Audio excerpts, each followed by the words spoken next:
Hi friends, welcome back to SPK English Academy. I am Sarana Bissappa. In today's class, I am going to discuss Dr. Faustus by Christopher Marlowe. So many competitors of NTA, UGC, English Net and KSET aspirants demanded to discuss this drama. So that's why I am discussing today's class, this play. You know that Dr. Faustus is the greatest tragedy of Elizabethan era. If you haven't subscribed to my channel, you do subscribe now for the latest updates of English literature, NTA, UGC, JRF, NET and KSET English literature. So now I have to look at Christopher Marlowe's literary career and other his works. See, Christopher Marlowe, the predominant figure of English literature in the period of Renaissance. He was born at Canterbury in England on February 26, 1564. He was the poet and playwright at the vanguard of the 16th century. Though his literary career persisted than less than 6 years, he influenced William Shakespeare and many writers ahead. The critics claims that if there were no Marlowe, there would be no Shakespeare. They said that if that Marlowe would not born, so that there was no Shakespeare. Because why the critics said this quotation? Because this Christopher Marlowe greatly influenced on Shakespeare. His plays, Christopher Marlowe's plays, particularly the tragic history of Dr. Faustus, shortly known as Dr. Faustus, are the best representation of Renaissance and endures the lasting legacy. His literary works include his important tragedies are Dido, the Queen of Carthage, Marlowe's first play that was not published until 1594. The second tragedy, that is Tamburlaine the Great. See, Tamburlaine the Great is most important tragedy of Christopher Marlowe. This Tamburlaine is regarded as the epic in English literature also. Next work is Dr. Faustus. You know, Dr. Faustus is the greatest tragedy of Elizabethan era. The tradition of writing tragedies in the Elizabethan era began with Christopher Marlowe. You know, there was great influence of Senecan tragedy. By the Senecan tragedy's influence, Christopher Marlowe began to write tragedies. So next work is Jew of Malta and Edward II. So these are the great tragedies by Christopher Marlowe. You know, this Christopher Marlowe wrote only tragedies. He couldn't touch the comedies. He was killed in the street brawl on May 1593. So you know that Christopher Marlowe also led one of the movements, that is University Wits. He was one of the greatest and very youngest of the University Wits. So he was the great of all University Wits. He was very educated person of among those University Wits. He was the head of the University Wits also. Now I have to look at the drama Dr. Faustus by Christopher Marlowe. So this is the masterpiece of Christopher Marlowe. This is the greatest tragedy in the history of English literature, especially in Elizabethan era. So the protagonist and the tragic hero of the play, with a contradictory character possessing wonderful ambition, yet no prone to waste his unlimited powers. He is a 16th century scholar from Wittenberg, Germany. Especially, you know that Dr. Faustus, he was a 16th century scholar from Wittenberg of Germany. He is very ambitious to gain unlimited knowledge of the universe. wealth, power, and this desire made him pay a very high price. That is, he sold his soul to the master of the devil, Lucifer, in exchange of services of Mephistopheles. He seems to very ambitious at the beginning of the play, but his inner self reflects a weak person by his confused nature in taking decisions, unwillingness to admit his mistakes. Now we have to look at the summary of Dr. Faustus. In a brief summary, now I am going to discuss Dr. Faustus. The play opens with Dr. Faustus, a famous German scholar who is sitting in his study wondering about his extensive knowledge that he has of the four major subjects of the time. Especially in those days, Dr. Faustus had a mastery over four fields, four subjects, especially philosophy, religion, law, and medicine. Faustus grows frustrated with the traditional form of knowledge and plumps that he wants to study to practice magic. Two of his friends, Wells and Cornelius, guided him in the black music. Sorry, in the black magic. Faustus begins his new career as a magician by summoning up Mephistopheles. Mephistopheles, a secretary to Lucifer. Lucifer, the master of devils, the head of the devils. Faustus presented his desire to practice magic in front of Mephistopheles. Mephistopheles warns of him the horror of hell, but pastors tell him to return back to his master with an offer of Pastus's soul for an interchange of Mephistopheles' services for 24 years. In the meantime, Faustus' servant Wagner picks up some magic tricks from Faustus and apply it on Robin to press him into his service. Mephistopheles comes back to Faustus and tells him of Lucifer's approval of his offer.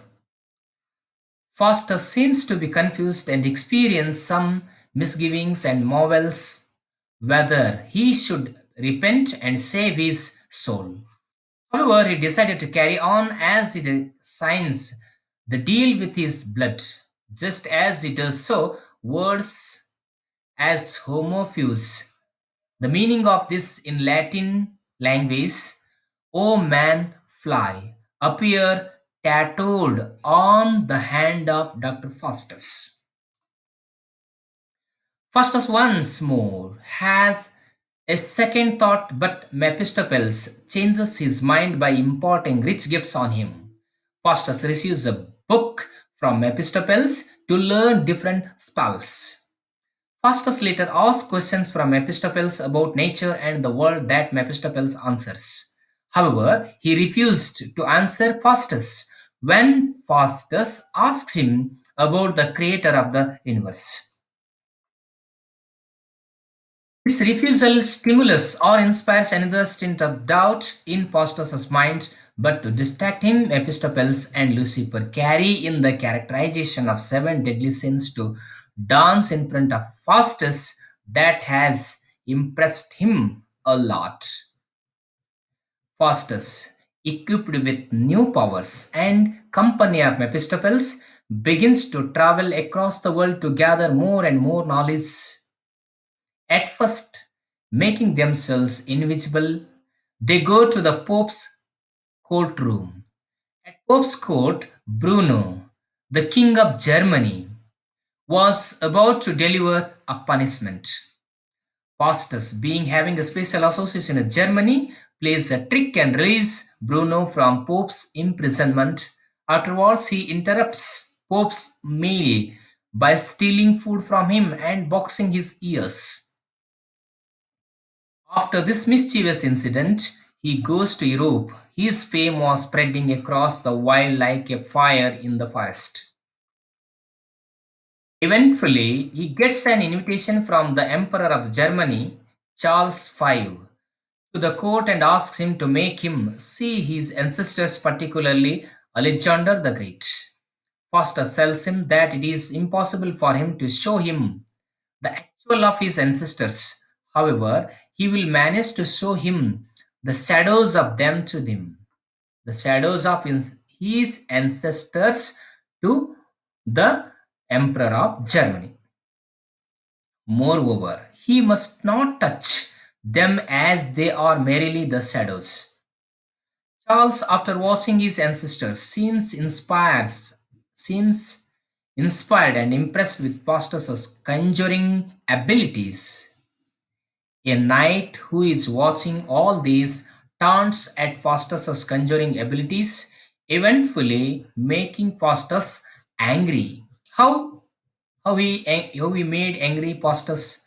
Faustus punishes him by making his head horns leaf. Consequently, the Manic Knight pledges to avenge Faustus. In the meantime, Robin Wagner's servant, along with his friend Raphael, learns some spells and summons Mephistopheles by chance. Mephistopheles gets very angry at this misadventurous and looms both of them to turn them to animal, and perhaps he does so to chastise for their silliness. Faustus continues with his travel where he comes across a horse courser on the way and plays a trick on him. Faustus sells him a horse at cost of $40 and warns him not to ride it in the water. The horse courser neglects his advice and rides the horse into the water, and the horse turns to heap straw. Horse courser gets angry and comes to Faustus to take his money back, which he refuses to pay back. The horse courser takes away his leg with him. Faustus, being immortal for 24 years, regenerates his leg. Meanwhile, he gets an invitation from Duke of Venholt, where he impressed the Duke with his feasts, means achievements. The horse courser, Robin, Robe, Dick, along with few other people who follow a victim of Faustus's tricks, shows up in the court of Duke of Venholt to protest against Faustus. Faustus spells on them and made them a source of amusement for the Duke and Duchess. 24. The 24 years of his ideal of the exchange of the soul for the services of Mephistopheles come to an end. Faustus starts to fear his dreadful death. Mephistopheles call upon Helen, the most beautiful lady in the Greek mythology, to diverse Faustus' thoughts and uses her existence to excite the scholars. An old man appears as a symbol of faith and asks Faustus to repent. However, pushes him away. Faustus calls Helen time and again to divert his attention. The time is growing shorter and comes to an end. Now Faustus reveals his pact, means contract, to the scholars who become fearful and pray for him. The final night of the expiration, his pact with Lucifer. At the end of his pact, last day of his pact with Lucifer, Faustus kills his fears and beg for mercy. As soon as the clock strikes 12, the devils come and take his soul away. The scholars, in the morning, come to Faustus' study and find his limbs and agrees to have a grand funeral for him. So this is the short summary of Dr. Faustus play by Christopher Marlowe. Now we have to look at What are the themes of this Dr. Faustus? The main themes since revitalization and domination are the main important themes of this play. See how Christopher Marlowe used these themes in this play. Dr. Faustus, being a Christian play, deals with the major themes of Christianity. The play tragically describes the idea of sin that is defined as the contrary act to the will of God. Here in this play, Dr. Faustus went against the will of God. He opposed the God. He wanted to get master over the whole world, but he repented for his ambition. Faustus committed an ultimate sin while signing a pact or a contract with Lucifer, the master of the devils. By doing so, he not only disobeyed the God, but also denounced his disobedience towards gods, consciously and eagerly. In the Christianity, the worst sin can be forgiven by God if the person repents and seeks forgiveness at his heart from God. No matter how much terrible the pastors' fact with Lucifer was, if he had sought forgiveness, he would have been forgiven. Faustus in the play encountered countless moments to repent, but he missed all of them, resulting in his dreadful death. Despite getting many moments to repent, Faustus decides to persist loyal to hell than to return back to God. This disobedience towards God dooms him to spend an infinity in hell. He was the permanent host of the hell because of his mistake.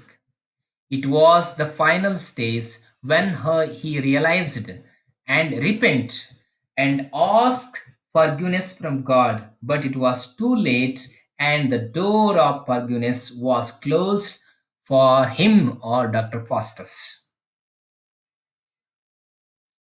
Now, power as a corrupting factor in the play. How that power corrupted the factor of Dr. Faustus.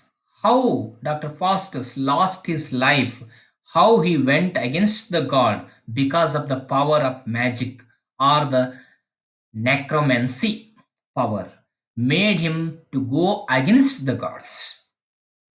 He wanted to become or he wanted to get the mastery over the whole world. So that is the great ambition of Dr. Faustus in this play.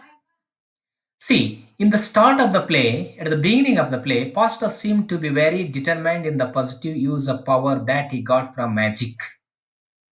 He inspired to know the miseries of the world, to discover the undiscovered, to gain unlimited knowledge. However, once Faustus actually got the power, his limit seemed narrow. He used his power to do the insignificant and mischievous things and tricked over people. We cannot say that gaining power has made pastors corrupted by making him evil. However, obtaining absolute power over everything made him mediocre and corrupted him as he had forsaken his grandeur, ambition, and found pleasures, small tricks. Man's divided nature in the play. How that man's divided nature is used in this play. We have to look at now. Throughout the play, Pastor seemed to be highly confused that whether he should repent and return to the God or endure his deal with the devil. What was the deal with the devil? He dealt with the devil that he sold his soul to the devils. A part of him always wanted to serve and obey God, while the dominant and evil part wanted his to attain the unlimited power through magic. The appearance of God and bad angels, time and again appear that symbolizes his struggle and confused nature. Now we have to look at characterization. of Dr. Faustus. How the characters, what are the characters of the Dr. Faustus? See, the first character of Dr. Faustus and very important and a protagonist of this play is Dr. Faustus. The protagonist and the tragic hero of the play, he is also great tragic hero of the Elizabethan era also, Elizabethan age also.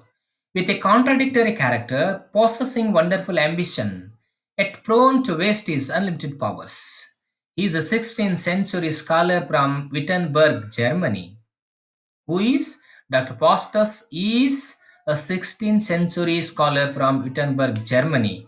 He is very ambitious to gain unlimited knowledge of the universe, wealth, and power, and this desire made him pay a very high price. That is, he sold his soul to the master of the devil, Lucifer, in exchange of services of Mephistopheles.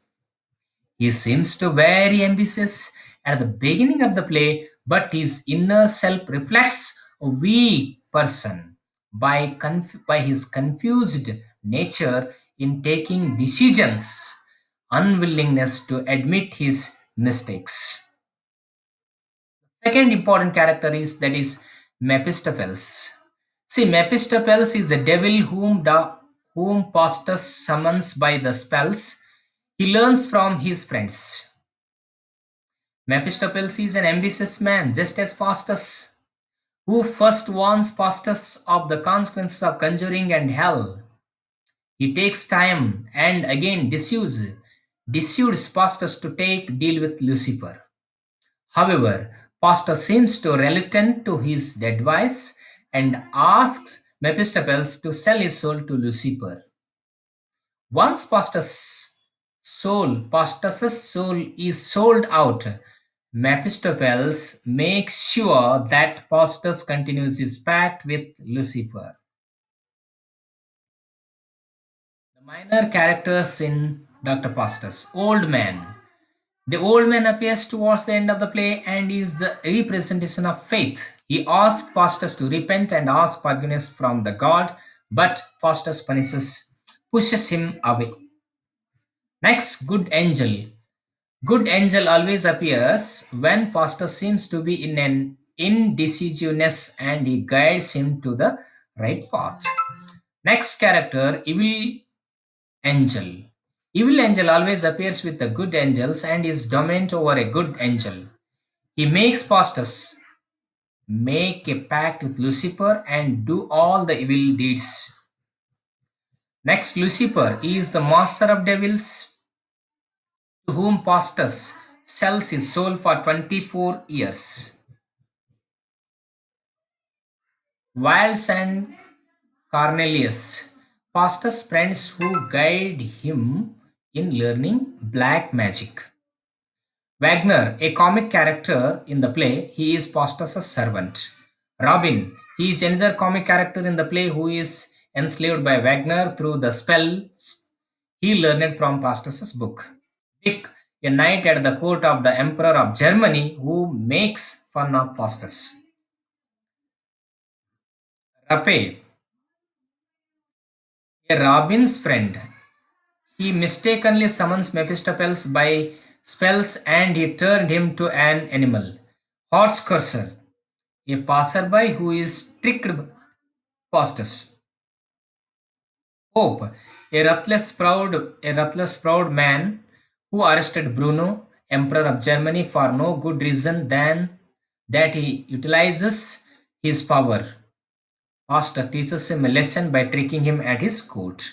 Emperor Charles of Germany, who invited Faustus and asked him to show his ancestors, particularly Alexander the Great. So, literary analysis of the Dr. Faustus. What is the background of that Elizabethan age? Dr. Faustus is the best representation of Elizabethan. Sorry, Dr. Faustus is the best representation of Renaissance of the 16th century. The play shows the conflict between the Renaissance and the medieval values. In the medieval times, God was the center of everything while man and nature were kept aside. Renaissance was a revolt against those medieval values. People started getting the education and realizing themselves fastest by pointing out each major subject of medieval age, called them of no use and frustrated of them. Being a man of Renaissance, he wished to acquire the knowledge about God and questions the existence of God. Dr. Faustus represents the true nature of human psyche, just like Faustus. Every man is enslaved by his desires, no matter whether it is the desire for wealth, power, or knowledge. Every one of us wants the unlimited of everything. In short, every one of us is Dr. Faustus in one way or other.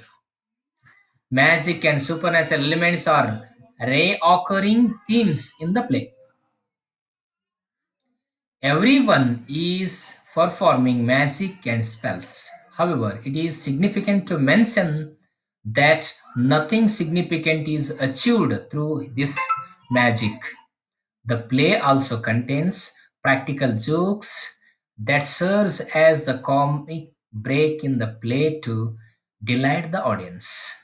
Blood, Dr. Pastus, rejection of medieval values, and time and again appearance of good and evil angel are the symbols used by Marlowe in the play to represent artistic ideas. Now, this is the whole discussion of Dr. Faustus, the greatest and the first great tragedy of Elizabethan era.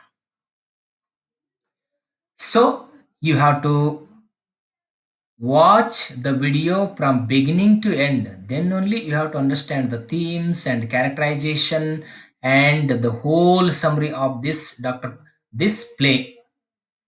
And also you have to understand what kind of themes, what is the technique that Christopher Marlowe used in this drama, how this drama was greatly influenced by the Senecan tragedies.